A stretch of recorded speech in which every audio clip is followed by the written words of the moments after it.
Saludos cordiales. Continuamos con lo que corresponde al avance en lo que refiere a la nacionalidad. Entendemos como vínculo jurídico de la persona con la nación. En este sentido, nuestra norma suprema del ordenamiento jurídico establece que la nacionalidad se adquiere eh, por nacimiento o por naturalización. Asimismo, también nuestra Constitución Política del Estado establece que podrán adquirir la nacionalidad boliviana por naturalización los extranjeros que hayan tenido una residencia legal durante 3 años ininterrumpidamente en el país bajo la supervisión del Estado. Asimismo, también mencionamos características de la nacionalidad que es necesario, es exclusivo y es voluntario. La Convención Americana de Derechos Humanos establece que toda persona tiene derecho a la nacionalidad, toda persona tiene derecho a la nacionalidad del Estado en cuyo territorio nació. Asimismo, nadie puede privar arbitrariamente de su nacionalidad y tampoco tiene el derecho de cambiarla. Entre las clases de nacionalidad, como mencionábamos, tenemos la de origen y la adquirida o por naturalización. En este sentido, son bolivianas y bolivianos por nacimiento aquellos nacidos en el territorio boliviano y tienen nacionalidad adquirida, pueden adquirir la nacionalidad boliviana por naturalización, ¿no? Los extranjeros, como mencionábamos, que tengan una residencia ininterrumpida de 3 años en el territorio boliviano bajo supervisión del Estado.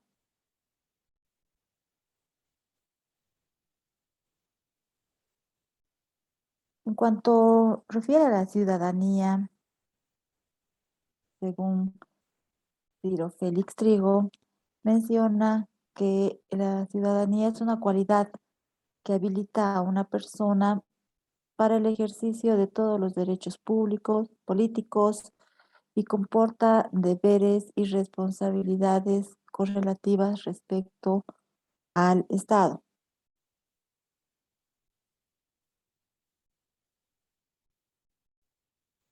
En lo que refiere a la ciudadanía, en nuestra norma suprema del ordenamiento jurídico establece, son ciudadanos todos los bolivianos y ejercerán su ciudadanía a partir de los 18 años de edad, cualquiera sea su nivel de instrucción o ocupación.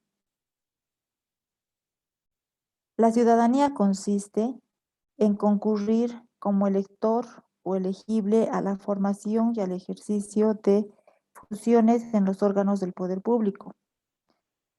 Es el derecho de ejercer funciones públicas sin otro requisito de idoneidad. Es lo que establece, ¿no?, nuestra norma suprema del ordenamiento jurídico.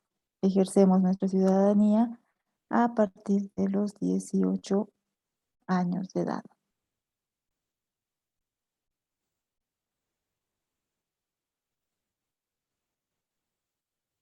La soberanía. Es importante establecer qué es el poder que tiene el pueblo de darse sus propias leyes, de organizarse políticamente y gobernarse por sí mismo. este concepto según Rousseau.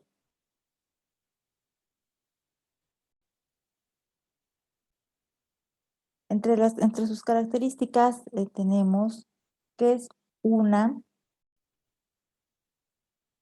porque supone la unidad de un sistema normativo y la imposibilidad de que haya otro poder superior. Es indivisible porque reside en todo el pueblo y no en una parte o un solo sector.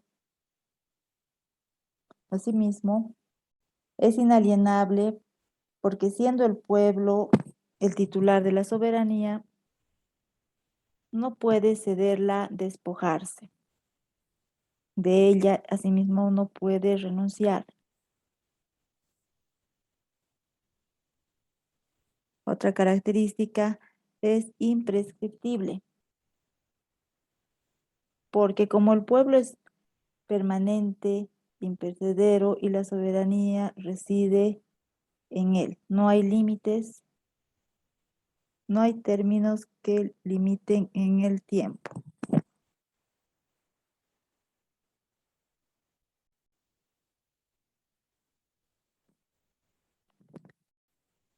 Los partidos políticos, como una asociación de personas con las mismas concepciones ideológicas, que se proponen participar en el poder político, conquistarlo y que para la realización de este objetivo poseen una organización permanente, de lo que establece Lowenstein. Entre las funciones de los partidos políticos tenemos en primera instancia orientar a la opinión pública.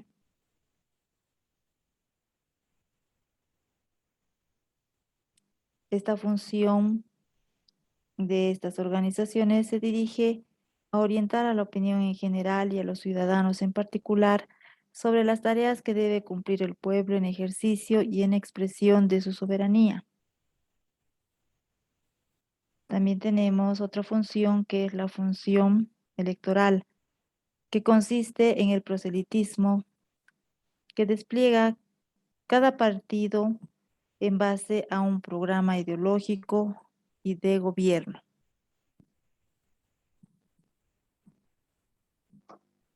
También tenemos otra función como función de gobierno que tiene lugar cuando el partido conquista el poder democráticamente y así aplicar el programa que presentó.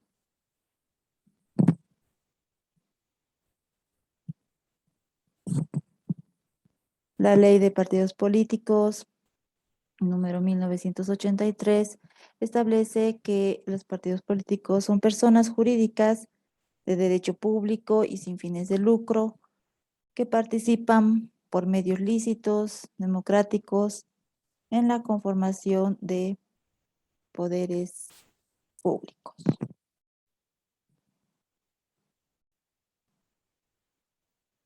En cuanto al sufragio, sabemos que ejercemos el derecho político a partir de los 18 años de edad cumplidos. El sufragio para poder ejercer este derecho político y votar, ¿no?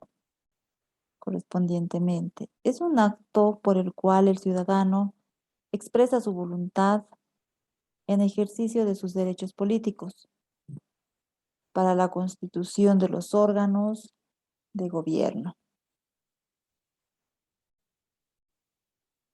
La Declaración Universal establece de derechos humanos. Toda persona tiene derecho a participar en el gobierno de su país directamente o por medio de representantes que son escogidos, ¿no? Democráticamente. Toda persona tiene derecho de acceso en condiciones de igualdad a las funciones públicas en su correspondiente país.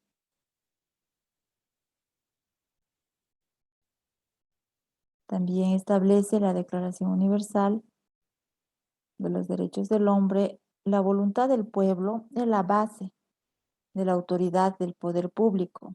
Esta voluntad se expresará mediante las elecciones auténticas que habrán de celebrarse periódicamente por sufragio universal, igual, voto secreto o procedimiento equivalente que garantice la libertad del voto.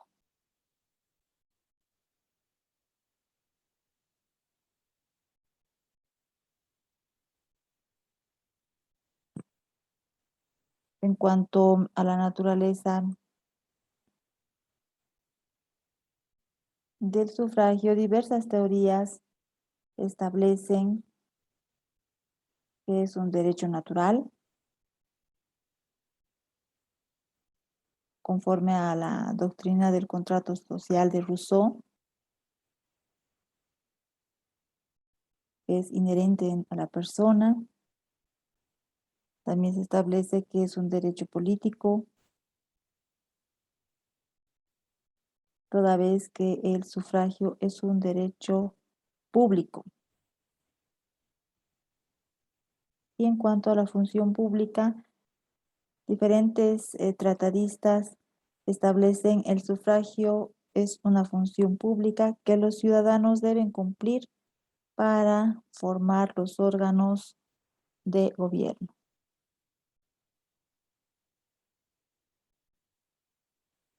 En cuanto a la estructura y organización del Estado, recordamos los cuatro órganos.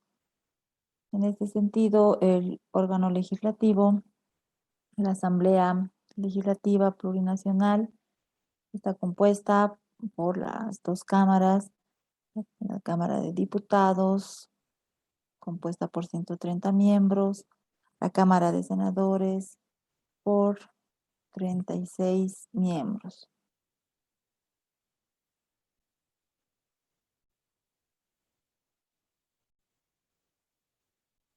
Recordando en cuanto a sus atribuciones del órgano legislativo,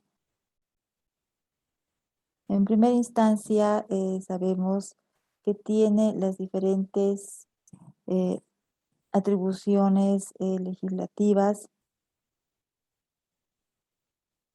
como tenemos establecido de crear las correspondientes leyes,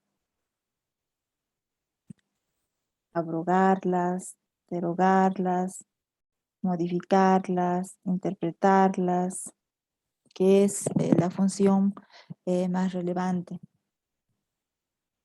Asimismo, también entre sus atribuciones económicas y financieras que están establecidas en nuestra norma suprema del ordenamiento jurídico, como tenemos, por ejemplo, aprobar el presupuesto general del Estado, ejercen el poder administrador. Y en cuanto también a las políticas y materias administrativas, de la Asamblea le corresponde aprobar la creación de nuevas unidades territoriales, estableciendo sus límites.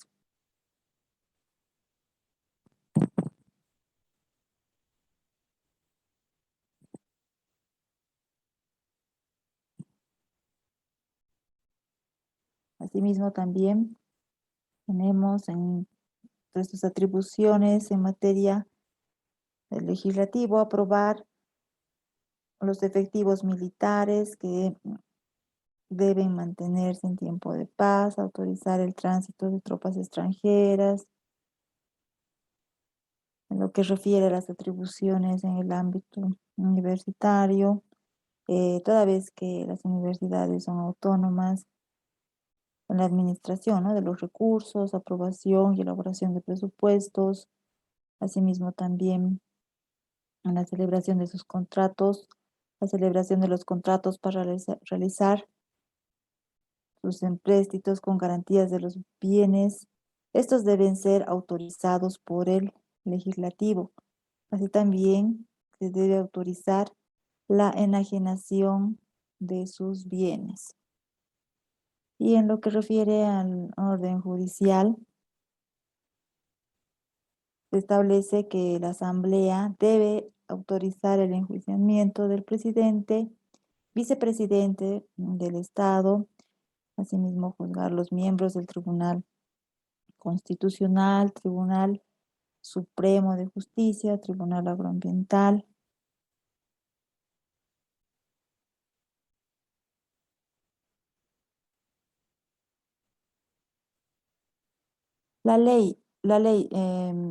Nos remontamos, la palabra proviene de la voz latina, lex, según algunos deriva de legere, porque antiguamente la ley era leída al pueblo para su conocimiento. Según Capitán, la ley es una regla dictada por el poder social que ordena, prohíbe o permite y a la cual todos deben obediencia. Planiol establece que la ley es una regla social obligatoria establecida con carácter permanente por la autoridad pública y sancionada por la fuerza.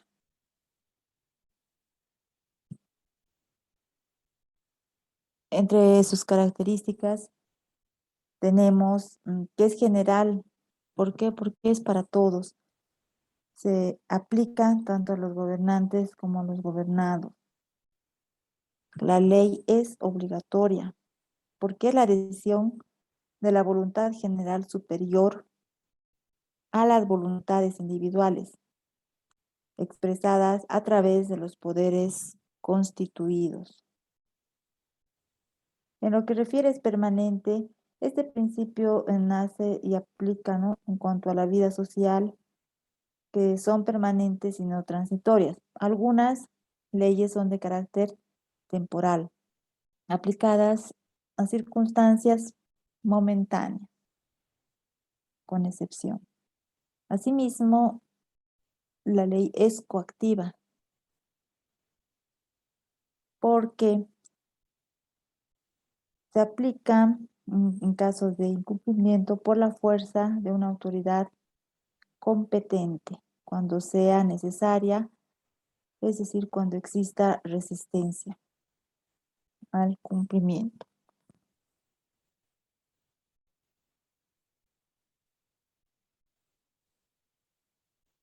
En cuanto refiere a la extinción de la ley, se establece la inconstitucionalidad. Sabemos que toda ley debe respetar todo lo que establece nuestra norma suprema del ordenamiento jurídico.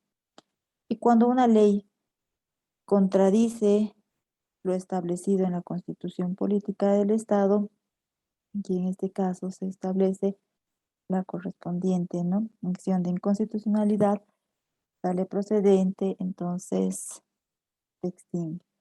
También en cuanto refiere a la abrogación es la abolición es total de la ley. En cambio, la derogación es parcial, es la abolición parcial de una ley que puede ser en alguno de sus artículos, y por otra tenemos también el desuso. Es la no aplicación indefinida de una ley por falta de uso práctico de sus disposiciones.